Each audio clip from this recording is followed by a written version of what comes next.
महाभारत के युद्ध के बाद क्या हुआ? महाभारत का युद्ध कुरुक्षेत्र के मैदान में लड़ा गया था, जो कि कौरव और पांडवों में था। कौरव और पांडवों को मिला के 18 अक्षौहिणी सेना थी, जिसमें से 11 कौरव और 7 पांडवों की अक्षौहिणी सेना थी। एक अक्षौहिणी सेना में इतनी चीजें आती हैं।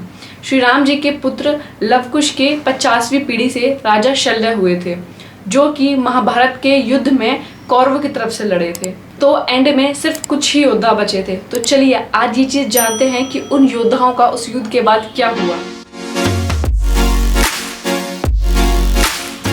युद्ध के बाद की बात की जाए तो पांडवों की तरफ से 5 पांडव, यदुवंशी, सात्यकी और द्रौपदी पुत्र शिखंडी के साथ सिर्फ 15 योद्धा और बचे थे। और एक तरफ कौरव की बात की जाए तो वहां सिर्फ 3 ही योद्धा जीवित थे। कौरव पक्ष की बात की जाए तो कौरव भाइयों में सिर्फ एक जीवित थे, जो कि थे युयुत्सु। ये पांडवों की तरफ से युद्ध लड़े थे। ये धृतराष्ट्र जी के वैश्य दासी के पुत्र थे। इनके साथ कृपाचार्य, कृतवर्मा और अश्वत्थामा भी जिंदा थे। कृपाचार्य अश्वत्थामा जी के मामा थे। इन्हें चिरंजीवी रहने का वरदान था और ये चीज मानी भी जाती है कि वो आज भी जिंदा हैं।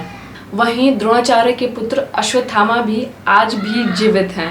उनके मस्तक में एक अमृत मणि होती थी, जिसके कारण कोई उन्हें मार नहीं पाया।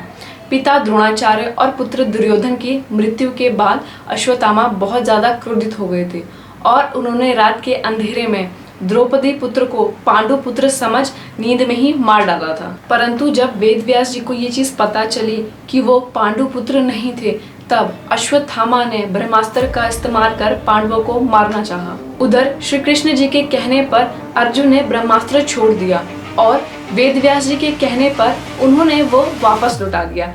लेकिन अश्वत्थामा ने उस ब्रह्मास्त्र को पांडवों का वंश खत्म करने के लिए अभिमन्यु और उत्तरा पुत्र परीक्षित को गर्भ में ही मार डाला। इससे उनकी गर्भ में ही मृत्यु हो गई। ये सब देखकर श्री कृष्ण बहुत क्रोधित हुए।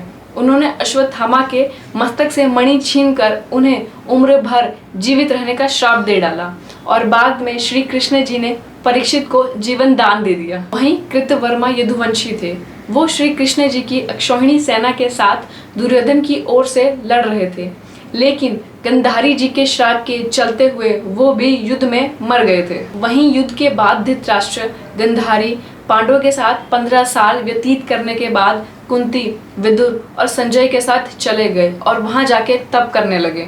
एक दिन युधिष्ठिर के वन में पधारने के बाद विदुर ने अपना शरीर छोड़कर अपने प्राणों को युधिष्ठिर में समा दिया। वहीं जब अगले दिन धृतराष्ट्र समेत सभी स्नान करके आश्रम वापस आ रहे थे, तभी जंगल में लगी भयंकर आग में सभी जल गए। जब ये बात संजय को पता चली तो उन्होंने ये बात तपस्वी को बताई और खुद वो दुखी होकर हिमालय में तपस्या के लिए चले गए। युद्ध के 36 साल बाद गंधारी के चलते श्राप से श्री कृष्ण जी के कुल के सभी योद्धा मारे गए और बलराम जी ने समुद्र के किनारे जाकर समाधि ले ली और श्री कृष्ण जी प्रभास क्षेत्र में एक जरा नाम के बहेलिये ने उनके पैर पर तीर मारा, जिसे कारण बनाकर उन्होंने अपने प्राण त्याग दिए। श्री कृष्ण जी ने अपने प्राण 119 वर्ष की आयु में त्यागे थे और धीरे धीरे करके उनके सभी राज्यों के अंत होते ही श्री कृष्ण जी द्वारा बनाई द्वारका भी समुद्र में डूब गई। युधिष्ठिर ने 36 वर्ष तक हस्तिनापुर में राज किया, परंतु अपनी माता कुंती, गंधारी, धृतराष्ट्र, विदुर, श्री कृष्ण और बलराम जी की मृत्यु का समाचार ने उन्हें विचलित कर दिया। ये देखते हुए युधिष्ठिर ने उस दिन अपना राज सिंहासन अभिमन्यु पुत्र परीक्षित को सौंपा और सभी भाई द्रौपदी के सहित चल पड़े स्वर्ग की ओर जीवन की अंतिम यात्रा करने। और ये माना जाता है कि श्री कृष्ण की मृत्यु के दिन रात 12 बजे से कलयुग का आरंभ हुआ था। इसके बाद पांडव की हिमालय यात्रा में अपने पाप पुण्य के अनुसार सबसे पहले द्रौपदी की मृत्यु हुई और उसके बाद नकुल, सहदेव, अर्जुन और फिर भीम, और सिर्फ स्वर्ग तक युधिष्ठिर ही पहुंच पाए थे।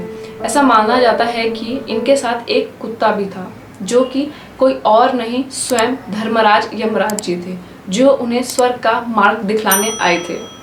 शंभु।